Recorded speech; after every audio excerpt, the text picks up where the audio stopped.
What's up, everyone? Welcome back to District Baseball episode. I don't know why I keep trying to do the episodes. I don't know the episodes, but it is a great episode today of District Baseball. Congratulations, you just hit the best baseball source on the internet, on the interweb, and if you're listening, on the podcast form as well. We appreciate you. I am Nick. You can follow me on Twitter at the Coach Moose. He is Trey. You can follow him on Twitter at Reverse2Rs2Ss in the show at District BSB. A lot to cover today in this great episode. But first, Trey, how you doing today? I hit the record button, Nick. Hell I did yeah.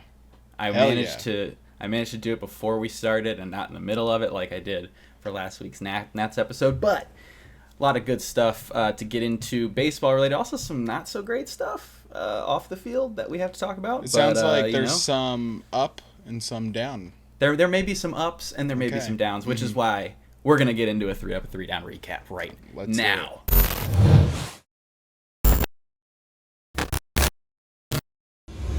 All right, so the first thing we got to cover is the Royals and Bobby Witt. They are our first up today. Bobby Witt has been, kind of good. Let's just say kind of good. Actually, really good. He's at 4.2 F4 at this point in the season. That's through 65 games played. That is, if I don't have the math exactly, but that's probably about 9 more pace. That is very, very good.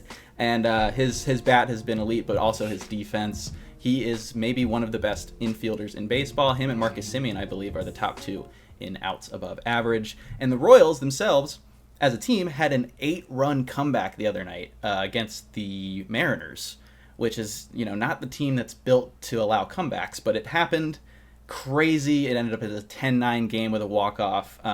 And there was even a moment where Salvador Perez got walked and just kind of got hyped for his boy coming up, and then he Velasquez was the guy he ended up getting the walk off, and it was a really cool moment. They seem like that Royals team, we've been talking about them. They got something, man. They got something. Them and the Guardians are a fun battle right now in that division. But moving on to another team in that division, once again it's the White Sox. Now I said last week, kind of jokingly, that I was going to leave a spot open for the White Sox every week until they figure it out. And they're back again, but it's not really because of that. It's actually because of another embarrassing moment. Garrett Crochet, who is probably their best player right now. Oh, without a doubt. They tried to do an appeal where he stepped off through to first. They thought that Jarren Duran did not touch the base, and he overthrew the first baseman, and the runner came home to score. And by the way, he totally did not touch the base, and they had a total gripe. They would have won the appeal, but because he messed it up, the run scores. That's a weird baseball thing, anyways, because appealing is just kind of strange. Like, if he missed the bag, maybe say he missed the bag, but whatever. It's a part of the game, and the overthrow. It's happened before, but it's just the fact that it happened to the White Sox right now keeps them in our down segment. But back to the positives. Nick, I got a list of players for you. Ready? Let's do it. Ezekiel Tovar, Aaron Judge, Teoscar Hernandez, Wilmer Flores, Adley Rutschman, Rafael Devers, Luis Torrens, Bobby Witt Jr., Ryan Mountcastle twice, Austin Hayes, Jake Rogers, Nolan Gorman, Ketel Marte, Juan Soto, Emmanuel Valdez, and Yordan Alvarez. What did they all do this week? Could easily start for the Nationals right now. Yes, that's definitely true. They also all hit multi-homer games. Damn. 2 homers close. in a game. Mountcastle twice in 1 week. That's pretty nuts. Actually, Judge might have done it twice this week, too. I keep forgetting to look at... Judge does it so often, it's not even It's every night. I know, it's not even crazy. I guess I wasn't. He might have done it twice. I guess I wasn't close because if they're hitting home runs, they couldn't start for the Nationals because that's like a non-starter. To be a Nats player, you're not allowed to hit home runs. Ground balls only. But yes, that was a lot of I don't have the numbers if that was the most in a week or nothing like that, but it was a lot. It seemed like a lot, and I just wanted to talk about that because there's a lot, and also the Mountcastle stuff. He's on a freaking tear right now, but there's a bunch of Orioles in here. Adley, Mountcastle twice, and Austin Hayes. They all did it this week. So pretty crazy stuff from the O's there. And then our second down this week is the Brewers. Unfortunately, some, promising pitching candidates have hit the IL due to elbow injuries. DL Hall will require Tommy John surgery. He's going to be out for the year. And Robert Gasser, I think that's how you pronounce it, is getting a third opinion on his elbow Not a second, a injury. third. Yeah, so that's never a good thing. And he's already on the 15-day injured list, and surgery might be a thing for him as well. So once again, the pitching injuries just continue. This time it's with some younger guys, some guys with potential. That's never what you want to see. So that's a bummer for the Brewers. Already, their pitching depth is already tested, so they're losing even more. So we'll have to see how they recover from that. Back to the good, though. Our last up is the year of the splitter. This year is the first year in a while where splitter usage has eclipsed 3%. It might be the first year ever, but I know it's within the past 20 years because the splitter usage has been rising since the beginning of 2022. It was 2.2% last year of total pitches being splitters. This year it's 3.2%. That's a full percent increase. And there's a lot of guys who have added splitters or increased their usage rate of the splitter. Cal Quantrill has the highest run value splitter in baseball, which is kind of crazy to think about. His baseball reference page is really funny because he has one of the worst fastball run values in baseball. He is like essentially entirely splitter, slider, curveball based, and he's playing at Coors and it's working for him. He's done pretty well. Other notable splitter increases: Tanner Houck from 11 to 24%. He has probably been one of the best pitchers in baseball this season. Nate Eovaldi from 27 to 31%, and that was after an increase from 21% to 27% in 2022. And Bryce Miller just added a splitter this year and is already throwing it 17% of the time, and it's already one of the most valuable splitters in baseball. So be on the lookout. I think it has to do with tunneling, and it also has to do with guys coming over from different leagues and throwing splitters and teaching guys different ways to throw it. Yeah, no, that's definitely been a huge increase the past few years.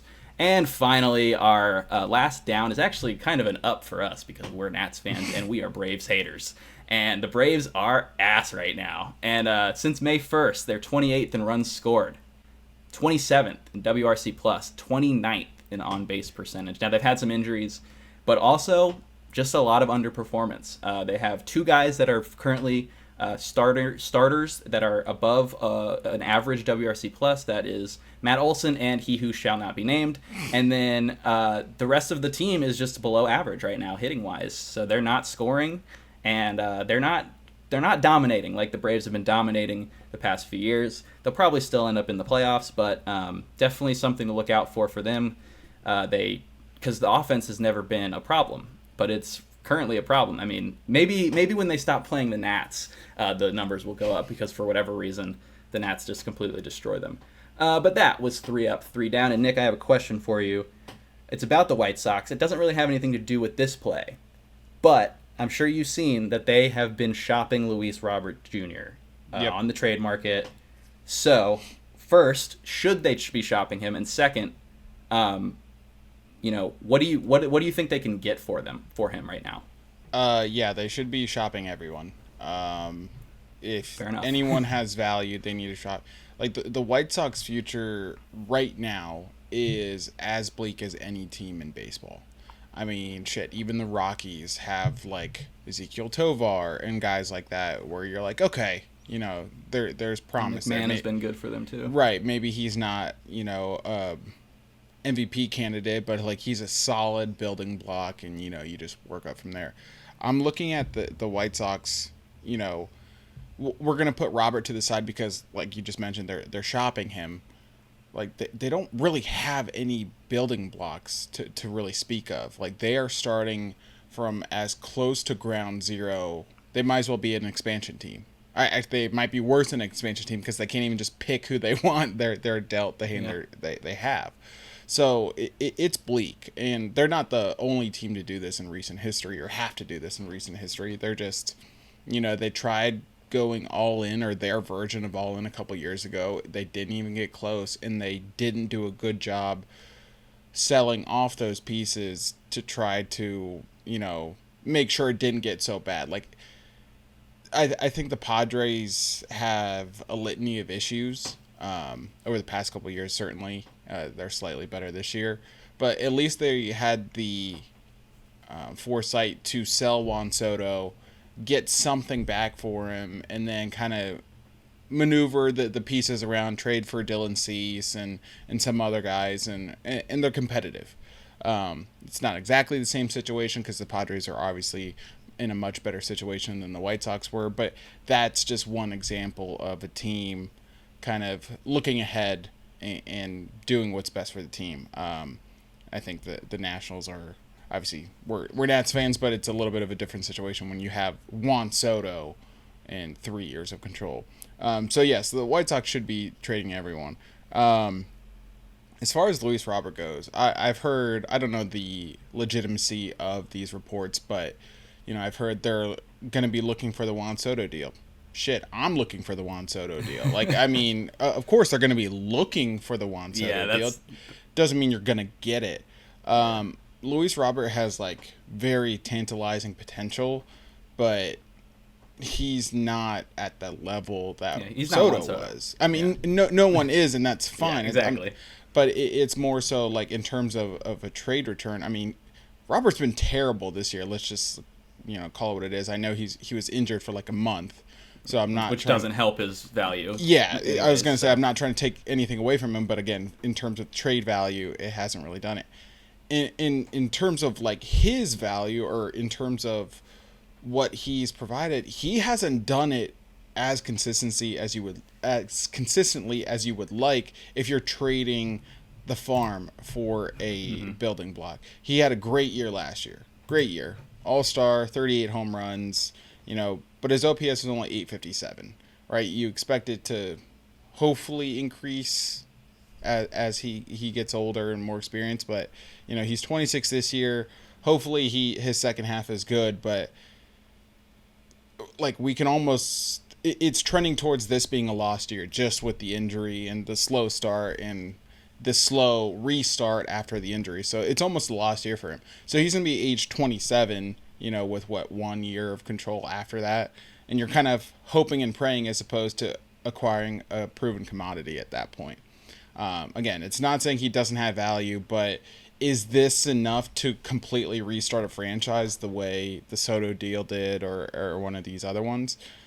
No. He's not Mookie Betts. He's not Juan Soto. He's not one of these big hauls.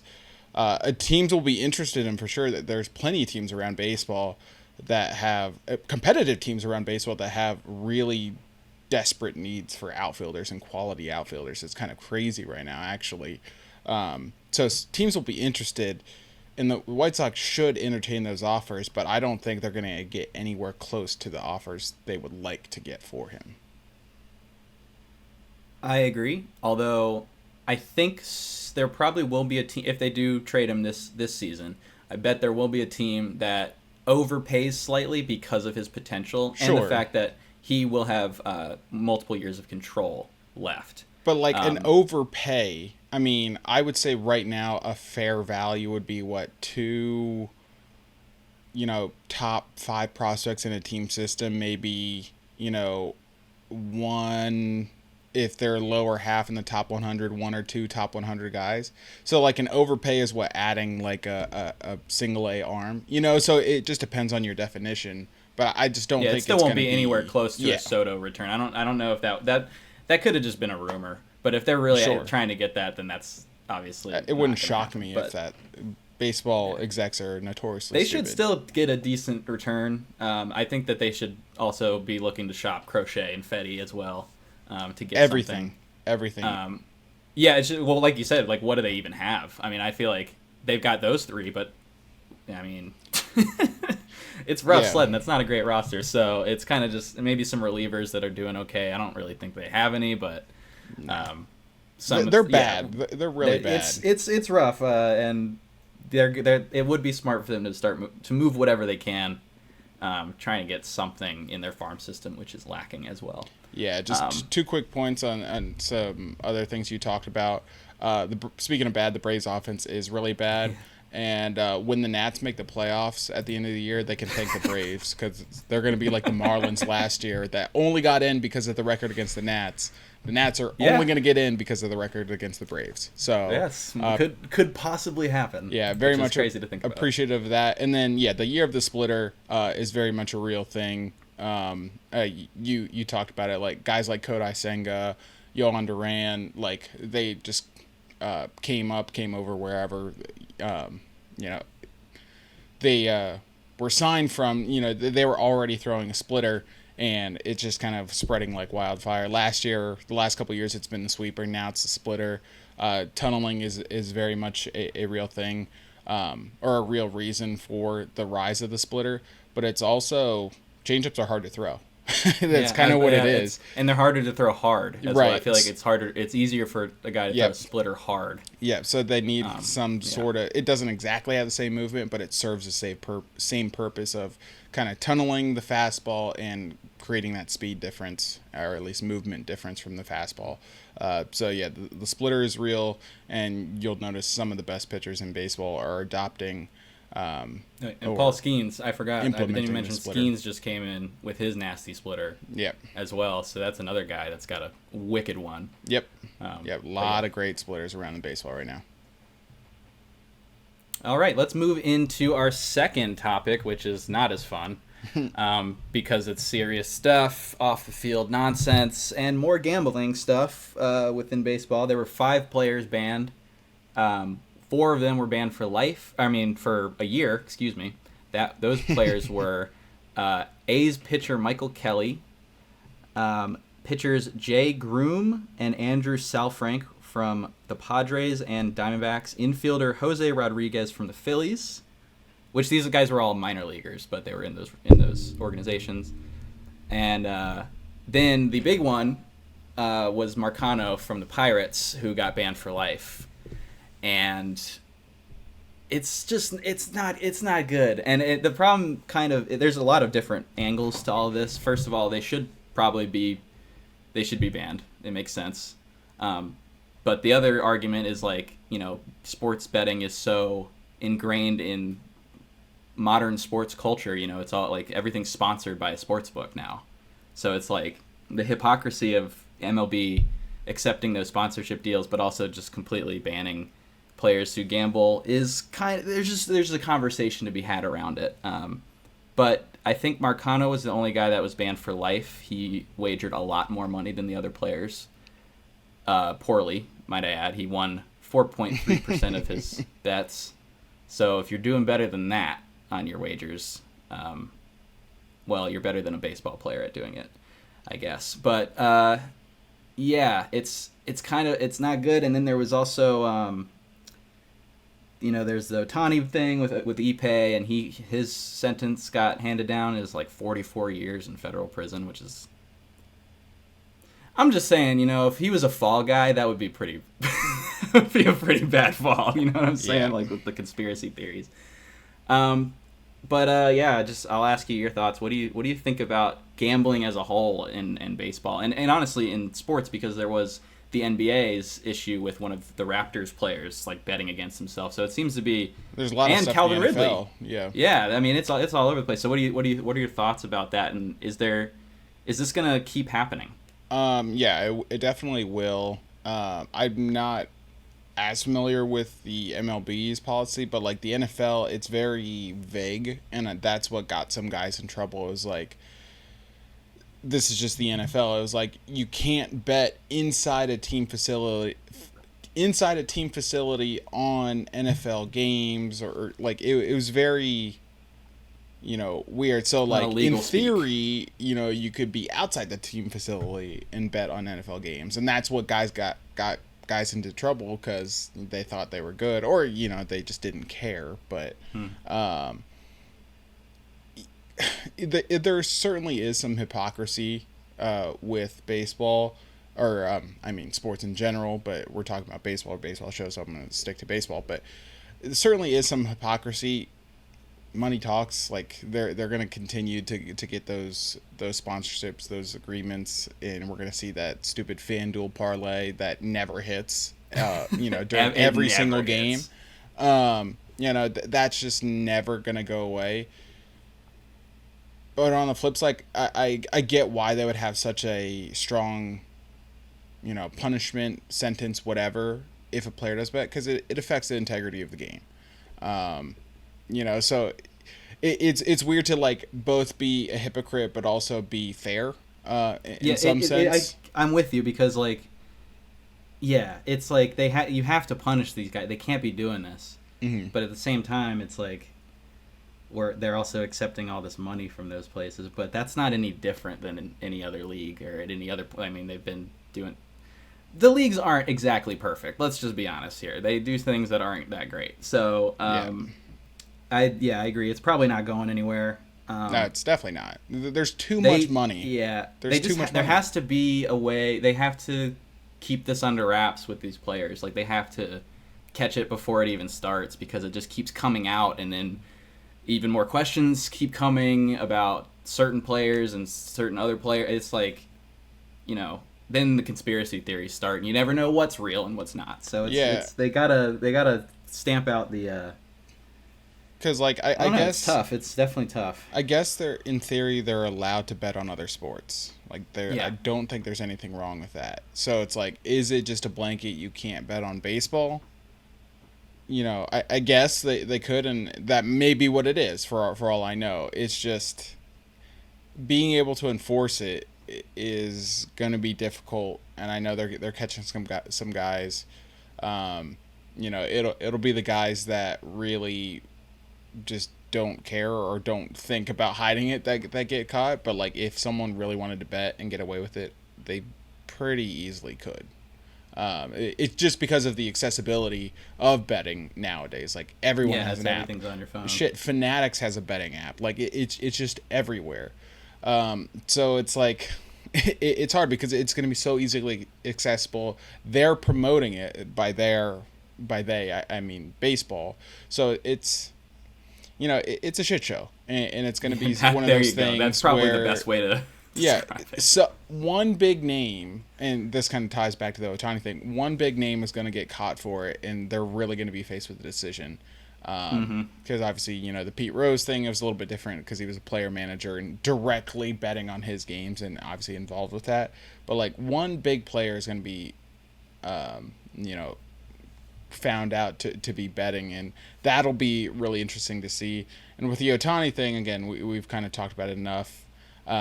But there's no way he didn't know. That's just kind of my 2 cents.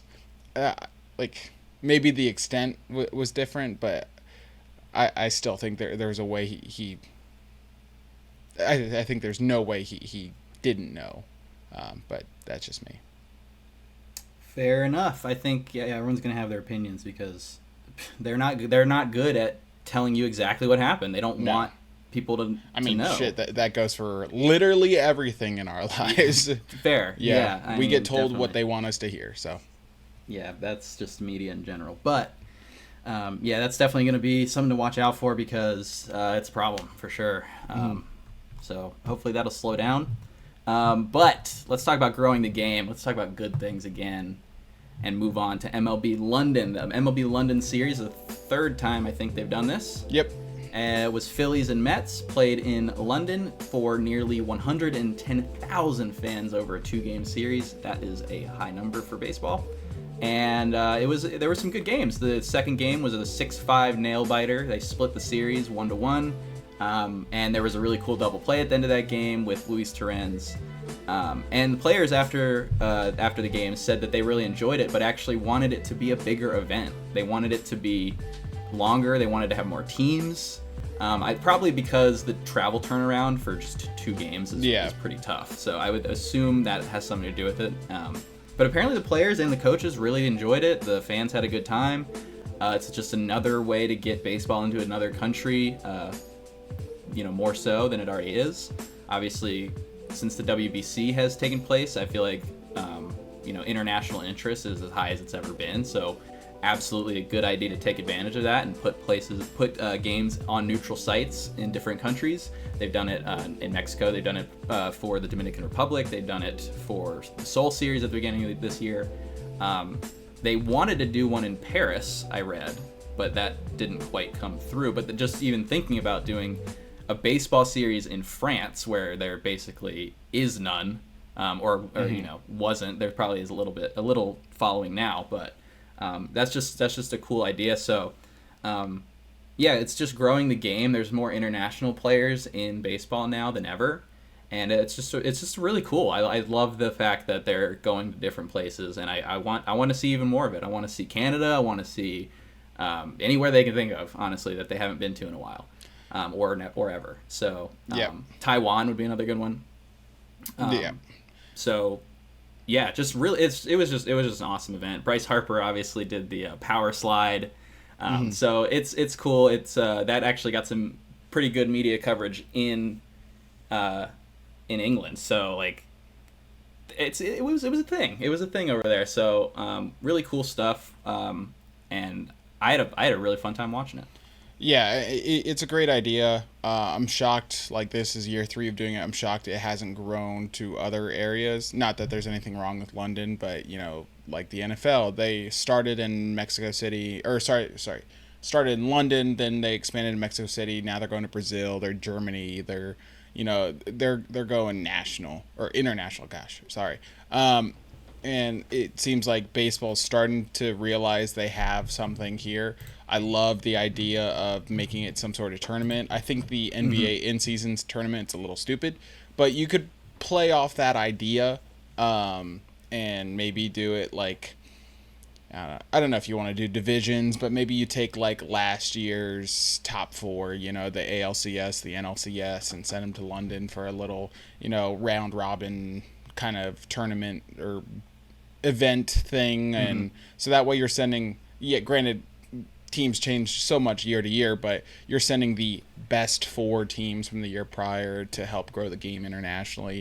It just kind of makes sense that way. But I love the idea of making it a bigger event and making it some sort of tournament or event. Would kind of prize aid pool in like doing the that. NBA's like would at least incentivize the players to. Yeah. I mean, it's obviously they're incentivized enough. They're regular season games and they count, but you know, it can bring that playoff atmosphere. Yeah. And which honestly, it was with the crowds, it was pretty close, but they could take it to another level, and I think that they will because the players are definitely into these ideas. Yeah, they really are, and nobody's better at it than Bryce. Bryce loves to. he just knows how to like do the promotion side of things. You could use the P word if you're annoying, but realistically, he's just a good ambassador for the game. He is. There's nothing wrong with that. Like, baseball's so boring in terms of the personality. It's like, it's okay. Oh yeah, let them have some fun. Yeah, let them okay embrace another. Let the kids play. You know, granted, Yeah, Bryce exactly. isn't a kid anymore, but it was kind of that same movement. But yeah. Yeah, really good stuff. MLB London. Looking forward to more there as well.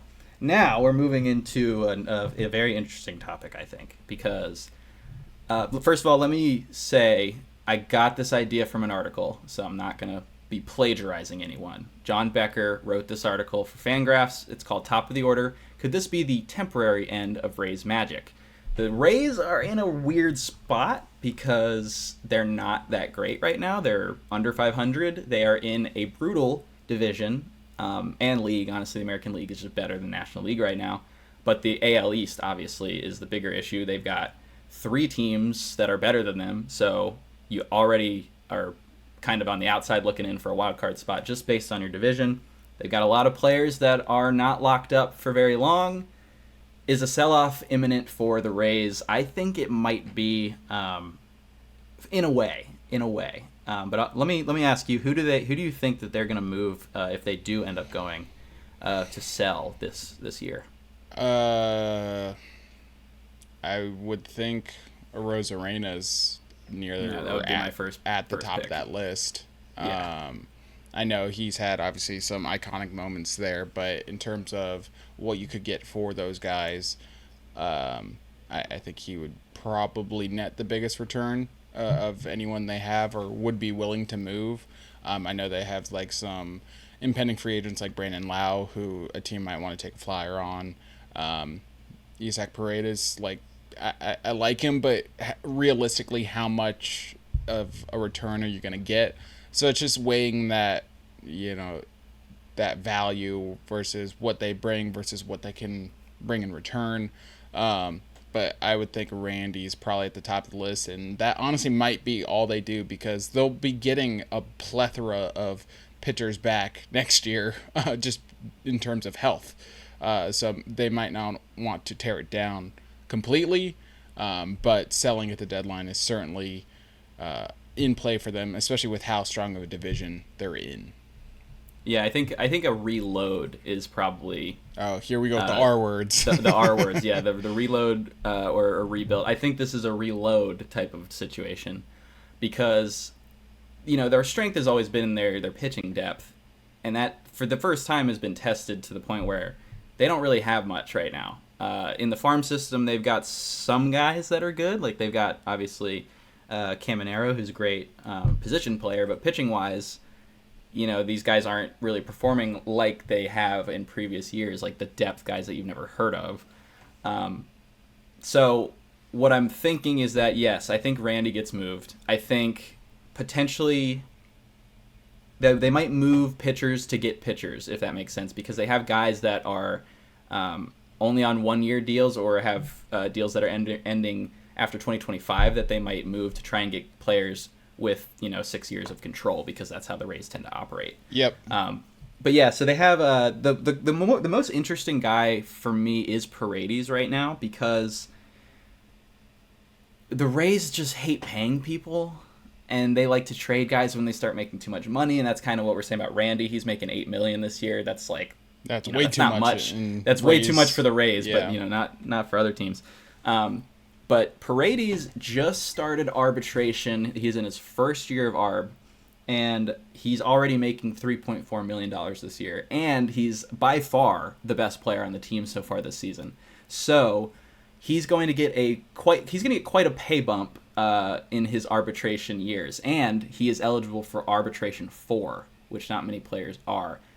There is no way he gets to arb 4 before getting moved by the Rays. Yep. But I don't even know if he's going to get to next year, because they do not want to pay anybody the amount of money that he's going to be requiring for his next arbitration year, just based on how well he's played so far this year. And also arb is, kind of based on where dudes start.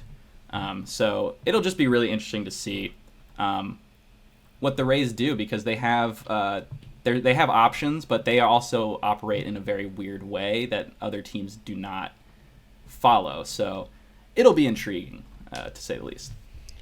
Yeah, the Rays are the exception to every rule. Yeah, it seems like they operate by the beat of their own drum, and you kind of respect them for it. But this is kind of a new one for them. We'll have to see what they decide to do. We saw them trade Blake Snell way early, and then we saw them. Granted, hindsight's 2020, but we saw them extend Wander Franco very early. So it'll be very interesting to see how they kind of proceed through this kind of odd time in the recent 10-15 years of the franchise. All right, last segment. I wanted to look at all of the teams. There's 8 teams that hired a new manager this year. Real quick, rapid fire, I'll say where they're at in the standings, and you're going to tell me good hire, too soon, or bad hire. Ready? Okay, got it. All right, Angels moved on from Phil Nevin. They hired Ron Washington. They are last in the division, but it's kind of to be expected, or at least somewhere around there. 25-40 right now. Is Ron Washington good hire, bad hire, too soon? I'll go too soon, although he's had some controversies with some bunting nonsense. Yeah. I'll go too soon though, because this roster just is not. I mean, I don't know what manager's going to be able to do with this roster right now, especially with the injuries. Yeah. So we'll go too soon on him. I agree. All right, the Astros, Dusty Baker retired, and they kind of had a sort of coach in waiting. A lot of teams would have liked to hire him. Joe Espada. The Astros not off to the greatest of starts, 30-36, third in the division, but they're only 6.5 out, obviously mid-June. Good hire, bad hire, too soon? Once again, going too soon here, but it's leaning towards, I don't know, because they're still struggling in certain ways. I thought they'd get over it by now. But it's still too early. As far as I'm concerned, this team has to be out of the playoffs for me to consider them dead. So, yep. It's probably going to be wait to see until the end of the year for him. I'm going to say too soon just because I was high on him initially, but it's trending towards bad hire. Brewers let go of Craig Counsell to a division rival for nothing. They hired bench coach Pat Murphy. It seems like they didn't miss a beat, although they are now injury. Good hire, bad hire, too soon? I'm gonna have to go good hire here. I agree. I did not expect it at the beginning of the year. In fact, they kind of flip flopped from what I was thinking. So yeah, I'll have to go with good hire. He's maintained exactly what they've been doing the last few years with probably less. So yeah, good job, Pat Murphy. Yeah, I was gonna say the Brewers probably or seemingly knew what they had. Not that they didn't like Craig Counsell, but they thought they could continue their success with their bench coach, and it worked pretty seamlessly. So good hire. All right, the next team, the aforementioned Cubs, who stole Craig Counsell from their division rival Brewers. The Cubs are kind of a unique team. We'll put it that way. A lot of expectations, but they weren't a playoff team last year. Could have been a playoff team last year, but also didn't really do a ton in the offseason. Certainly not the start Counsell would have hoped, 32 and 34, second place in the division, but we're still early, a lot of baseball left to be played. Craig Counsell, good hire, bad hire, too soon? Still too soon, because we've also discussed that the Cubs they stayed very stagnant in the offseason. So this is kind of where they were at this point last year. They weren't a playoff team until they actually hit a bigger run towards the middle and the end of summer, before their collapse in September. So this isn't really any different than last year. I think they were hoping that somehow the manager could produce 5-10 more wins, right. And that's kind of asking a lot when you don't give them any help. So I'll say too soon, although there is some worry in the back of my mind with that. But it's more on the roster right now, I think. Yeah. So I agree. This is actually the toughest one for me, and it's kind of silly because Craig Counsell is a great manager. But part of me wants to say bad hire because I don't think David Ross was a bad manager. That's true. It was more like the decision, not necessarily who they got. David Ross will be a manager somewhere else. Yeah. And it won't be that long. It'll be soon. I think that the problem with David Ross is there just wasn't enough degree of separation between the team he played on versus the team he was now coaching. Like, it was basically just like, oh, your boy Player that manager. you're friends with gets promoted and now he's your boss, and you're just like, what the fuck? Yeah, like that's it just maybe it didn't work for that respect. Probably some weird vibes. Sure, but like you just kind of let it go on and let him get comfortable and build. Again, their roster wasn't all that great last year, and they missed the playoffs by one game. But then again, Craig Counsell becomes available. It's like, what are you going to do? Not go get him? So I will say too soon, just because it's like if it was just Counsell in a vacuum, I would say good hire. If it was just letting go of David Ross just because, I would say bad hire. So I'll say too soon, but I'm very much down the middle on that one. Yeah, we'll have to come back in a couple months and see where they're at, because these teams are all in interesting spots right now, I feel like. I mean, most of them, I would say. Maybe the Angels are probably the only one that are, like, super out of it. Yep. But all these guys, if these are new hires, but, I mean, the turnover rate in sports coaching is pretty quick. So yep. If there's underperformance, don't get a lot of see chances. Someone get axed. So yep. We'll see. Absolutely. But who do you want to go with next? Next is the San Francisco Giants. Speaking of teams that, just poached a manager from someone else in their division, the Giants were just gifted Bob Melvin after a disappointing year in San Diego. The Giants, obviously, they had kind of a busy offseason, kind of paying guys no one wanted to pay. Soler, Snell, and Chapman. They are 32 and 34, dealt with some injuries, but they are still in the thick of it. The NL wildcard race is completely wide open. No one is out of it unless you're really the Marlins. But the Giants, what do you think? Good hire, bad hire, too soon for Bob Melvin? I mean, I want to go good hire still, because I still believe in this hire. I still think this is a good spot. They haven't performed quite yet, and it's honestly been mostly the signings in the offseason that haven't done it. Soler has been bad. Snell has been bad. Chapman has been okay. So I still think this is a good hire. I'll go too soon for now, but I feel like they're going to have a good run. in the summer and really establish themselves as a wild card spot, a wild card team. Yep. For the playoffs. But right now, I'll keep it at too soon. I'm going to say good hire. Yeah, I think that's fair. I think the Giants they're not exploiting. They're taking advantage of a found like a solid strategy in hiring managers that didn't work out elsewhere. Right, maybe like didn't have a ton of success, but maybe have learned from that experience. Gabe Kapler, granted, Gabe Kapler is now posting thirst traps on TikTok, so I saw yeah, that. very dude, very what? bizarre. But like Gabe Kapler, obviously not the best tenure in Philly. Came to San Fran. I understand, most of his years were disappointing, but he won NL Manager of the Year with them in 107 games with a roster that was not very good, right? So now they're trying that again. But Bob Melvin is sort of in the Craig Counsell conversation where, like, Manager of the Year, one of the best managers in the game, just didn't work in San Diego.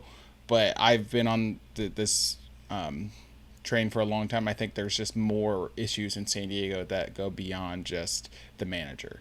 The manager's obviously the scapegoat, but, I mean, that team should have performed way better than they did last year. And I don't think that was Bob Melvin's fault. But I do think the Giants are very, very smart to go get Bob Melvin and, just give him a chance. But also, to the Counsell argument, they also gave him support with Soler, Chapman, Snell. They just haven't been healthy. Soler missed a month. Snell has been back and forth. Granted, that was kind of a late signing. He didn't get a spring training, so he's not the typical Blake Smell. Blake Snell. He's been Blake Smelly. Yeah, so he's far been this Blake year. Snell, honestly. But he's not been your typical Blake Snell that you would expect. So I'm going to still say good hire until I'm, like, without a doubt proven otherwise. Yeah, I'm kind of with you there, honestly, because I'm still leaning towards good. Yeah.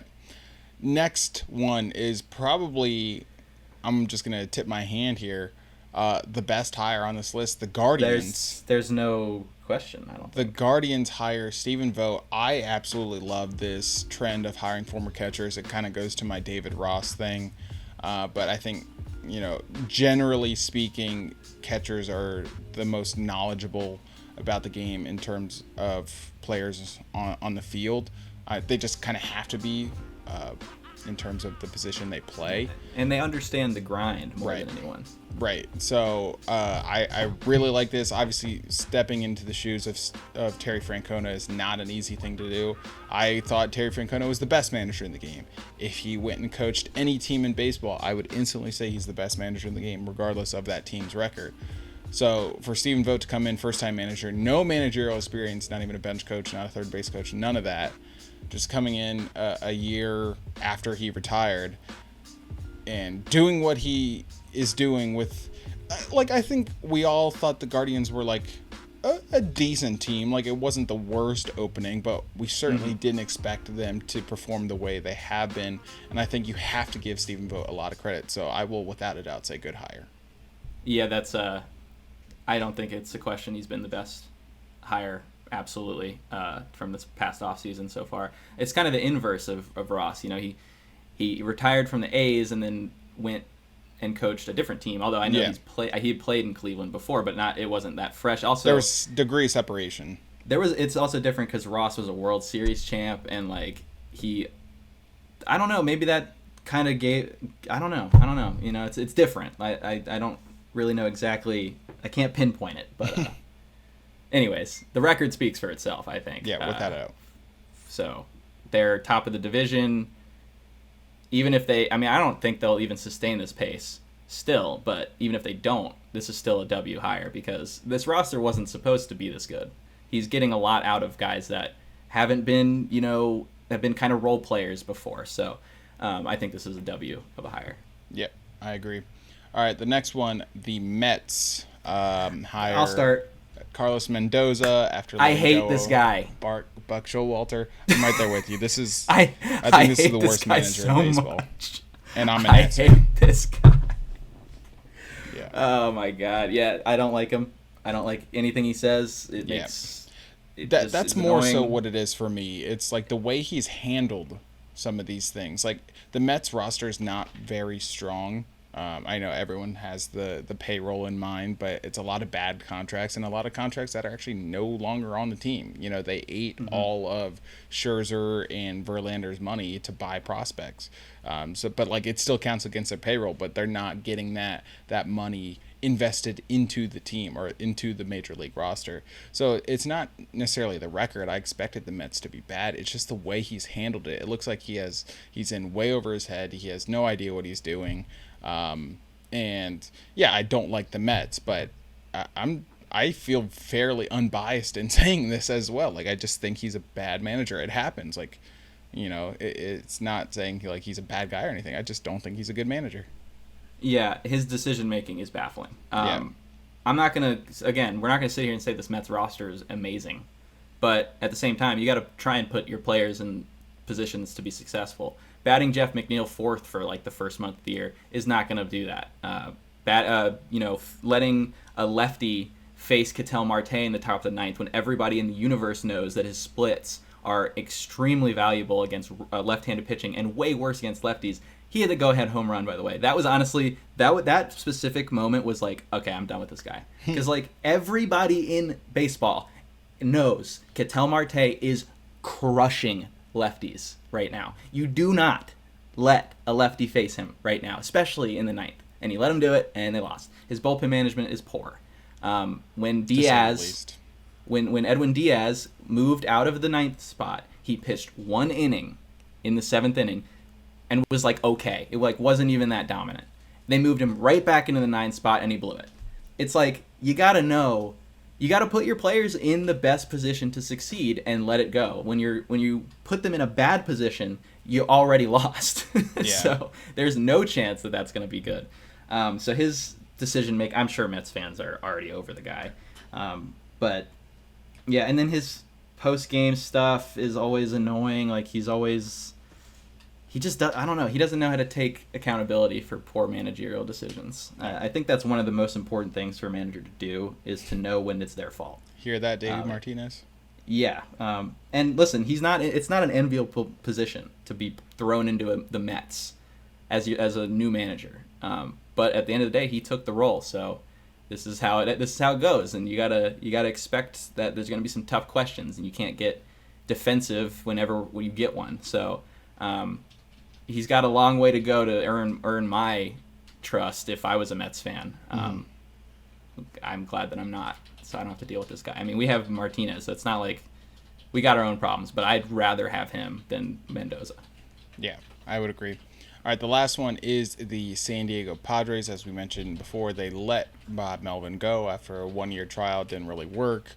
The team looks a lot different, a lot of shuffling. Let Blake Snell go, trade away Juan Soto.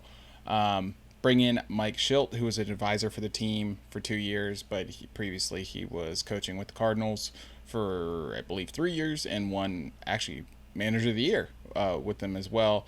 He was, I'm sure still is, like the only manager in baseball not to ever play a game in the majors. So kind of a unique role for him.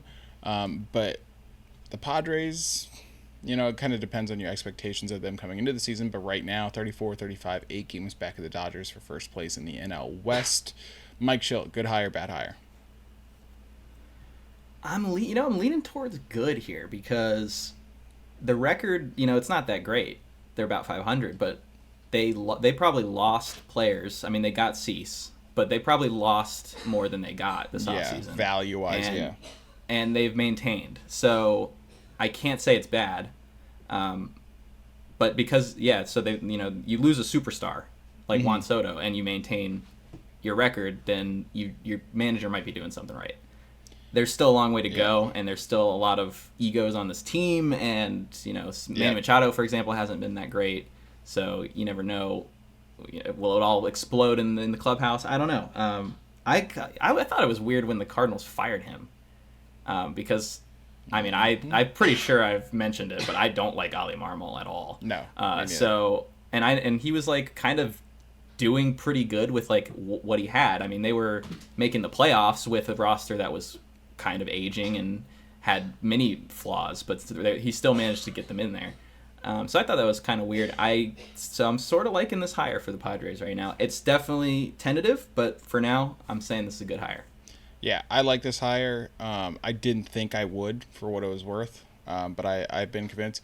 So I talked about like my just suspicions with the issues in the Padres organization running deep, and I think Mike Schilt strikes me as a more of a no nonsense guy. Not that Bob Melvin wasn't, but he just like I remember hearing clips of him, with the Cardinals and things like that. Older guy just strikes me as a no nonsense guy. And you talked about the egos on the team. Machado, obviously a long rap sheet of instances, we'll call it that.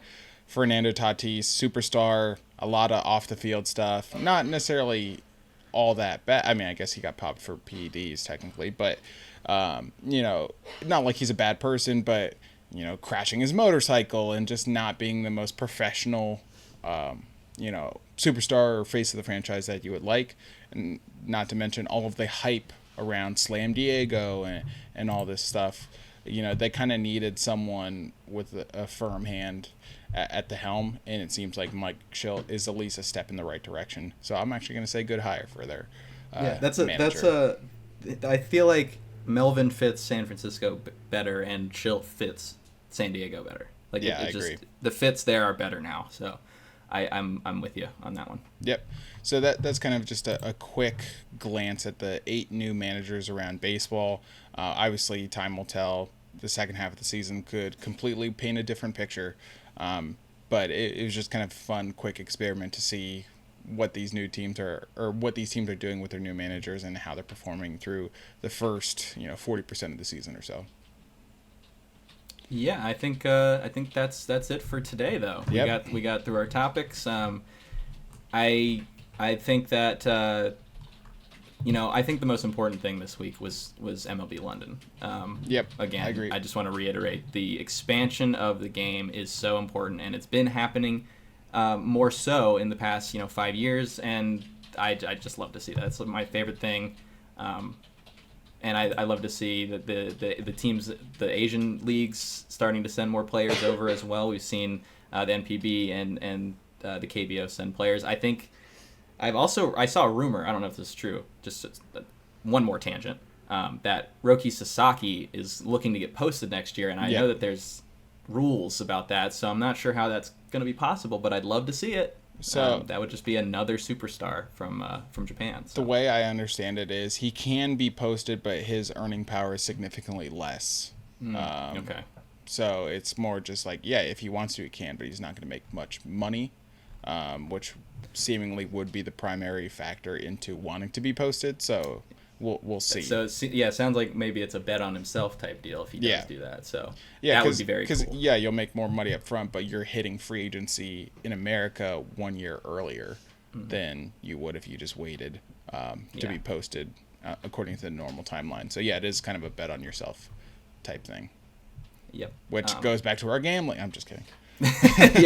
Plus 110,000 odds if Sasaki will. All right, anyways, that'll be the end of the episode, though. Follow us on Twitter at DistrictBSB. Follow us on TikTok at District Nationals. Follow me at Reverse 2 R's 2 S's. Follow Nick at the Coach Moose. And make sure to hit like, subscribe, all that good stuff on the YouTube channel if you're watching. And Nick, let's go baseball. Let's go baseball.